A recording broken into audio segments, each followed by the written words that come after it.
Welcome to our channel student guidelines. और आज हम लोग देखेंगे class 11 West Bengal board education से एक क्वेश्चन। ठीक है, चलिए देखते हैं। Give a brief description of the education system of any of the centres of learning ancient India. प्राचीन भारत के शिक्षा व्यवस्था के किसी भी एक शिक्षण केंद्र का संक्षिप्त विवरण दीजिए। किसी भी एक, बहुत सारे विश्वविद्यालय हैं, जैसे नालंदा है, तक्षशिला है। प्राचीन में जितनी भी विश्वविद्यालय थी उसमें से किसी एक का वर्णन करना है। आपके प्रश्न एग्ज़ाम में ये भी पूछा जा सकता है कि तक्षशिला के बारे में बताएं, या नालंदा के बारे में बताएं, या विक्रमशिला के बारे में बताएं, तो हम किसी एक का लिखेंगे। ठीक है, चलिए यहाँ पे हम कुछ देख लेते हैं, तीनों को ही लिखेंगे। प्राचीन भारत के प्रमुख विश्वविद्यालय। बौद्ध काल में जनतांत्रिक भावनाओं का विकास हो रहा था, इसलिए जन सामान्य की शिक्षा के लिए अनेक प्रसिद्ध केंद्रों की स्थापना हो चुकी थी। इसी तारतम्य में उस शिक्षा के विभिन्न केंद्रों को भी स्थापित किया गया था, जिन्हें विश्वविद्यालय के रूप से जाना जाता था।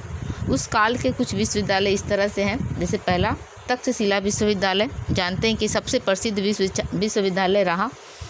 यहाँ से बहुत इसका क्या इम्पोर्टेंस है, कभी कभी आपसे पूछा जाएगा प्रश्न से कि तक्षशिला विश्वविद्यालय के महत्व को बताइए, तो सिर्फ आप तक्षशिला का महत्व ही बताएंगे, उसके बारे में ही लिखेंगे कि यहाँ से कितने महान हमारे जो शास्त्र थे, विशेषज्ञ थे, वो पढ़ के यहाँ से निकले थे। तो लिखेंगे तक्षशिला विश्वविद्यालय।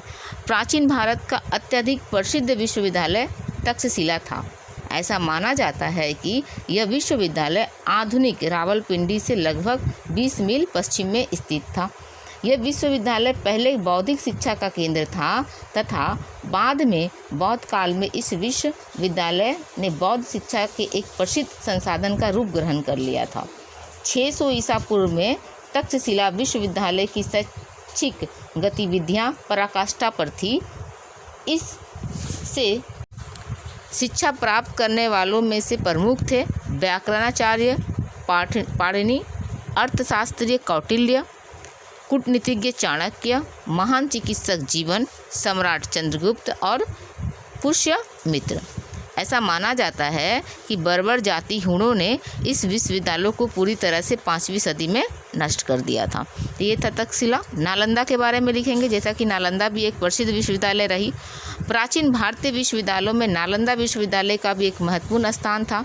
यह प्राचीन विश्वविद्यालय पटना से 50 मील दूर दक्षिण में स्थित था। एक बहुत बड़ा विश्वविद्यालय था, तथा इसमें असंख्य कक्ष, सभागार, छात्रावास तथा तालाब आदि थी। इस विश्वविद्यालय में शिक्षा ग्रहण हेतु विदेश से छात्र छात्राएं आया करते थे, इसीलिए ये कहा जा सकता है कि नालंदा एक अंतर्राष्ट्रीय ख्याति प्राप्त विश्वविद्यालय था।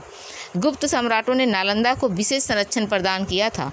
इस विश्वविद्यालय में प्राय सभी विषय एवं दर्शनों का व्यापक अध्ययन होता था। इस विश्वविद्यालय को बख्तियार खिलजी ने 12वीं सदी में नष्ट कर दिया था। तीसरा देखेंगे विक्रमशिला विश्वविद्यालय। यह भी एक उल्लेखनीय प्राचीन भारतीय विश्वविद्यालय था। यह उत्तरी मगध के गंगा नदी के तट पर स्थित था। यह भी बौद्धिक शिक्षा का एक प्रमुख केंद्र था। इस विश्वविद्यालय में भारतीय ग्रंथों का तिब्बती भाषा में अनुवाद किया जाता था। इसमें व्याकरण, तर्कशास्त्र, तंत्र, दर्शन आदि विषयों की शिक्षा की व्यापक व्यवस्था की गई थी। नालंदा के समान ही बख्तियार खिलजी ने 12वीं सदी में इस विश्वविद्यालय को भी पूरी तरह से नष्ट कर दिया था। Thank you for watching the video.